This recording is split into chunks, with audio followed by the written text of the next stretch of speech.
بسم الله الرحمن الرحیم. سلام خدمت بینندگان عزیز. امیر مهدی هستم، گزارشگر فوتبال و شما رو دعوت میکنم به بازی ایران و روسیه در سری مسابقات بازی‌های دوستانه ملی. های میدان، پاس عمقی عالی، پاس عمقی عالی، موقعیت برای بازیکن روسیه و ضربه توی دروازه. ضربه چیپی که بازیکن روسیه میزنه و دروازه رو باز میکنه. وروبیوف زنده گل بود در دقیقه 22. پاسی که داده شد آفساید به هیچ وجه نبود و بیرانوندی که هیچ کاری از دستش بر نمیاد. تو دست بازیکن ایرانه، به جناح راست میاد. رامین رضاییان دنبال بازیکنه، پاس عمقی عالی، موقعیت، پاس عظیم و توی دروازه.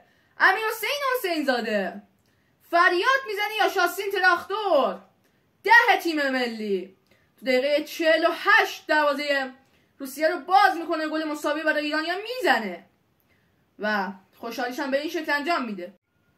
تو از محوطه جریمه تیم ملی ایران خارج میشه، ضربه بازیکن روسیه و توی دروازه. عجب گلی از پشت محوطه جریمه، سوپر گل باتراکوف و گل برتری تیم روسیه رقم میخوره از پشت محوطه. ضربه‌ای که زد و توپ که درون دروازه قرار گرفت و بیرانوند هر چقدر به دستانش کش داد به توپ نرسید.